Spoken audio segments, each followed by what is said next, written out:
ஆதிதிராவிடர் மற்றும் பழங்குடியினர் நலத்துறையின் பெயரை சமூக நீதித்துறை என்று பெயர் மாற்றி வெளியிட்ட தமிழக அரசாணையை உடனடியாக திரும்ப பெற வலியுறுத்தி காஞ்சிபுரம் மாவட்ட ஆட்சியர் அவர்களை சந்தித்து புரட்சி பாரதம் கட்சி சார்பில் கோரிக்கை மனு வழங்கினர்.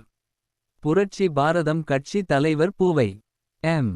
ஜெகன் மூர்த்தியார் அவர்களின் ஆணைக்கிணங்க காஞ்சிபுரம் ஒருங்கிணைந்த மாவட்டத்தின் சார்பாக ஆதிதிராவிடர் மற்றும் பழங்குடியினர் நலத்துறையின் பெயரை சமூக நீதித்துறை என்று பெயர் மாற்றி வெளியிட்ட தமிழக அரசாணையை உடனடியாக திரும்ப பெற வலியுறுத்தி காஞ்சிபுரம் மாவட்ட ஆட்சியர் அவர்களை சந்தித்து காஞ்சி மேற்கு மாவட்டம் புரட்சி பாரதம் மாவட்ட செயலாளர் வழக்குரைஞர் எஸ்.பி.சி. தனசேகரன் தலைமையில் காஞ்சி மாவட்ட ஆட்சியர் ஸ்னேகா அவர்களிடம் கோரிக்கை மனு வழங்கினார். இந்நிகழ்வில் பொதுச் செயலாளர் டி.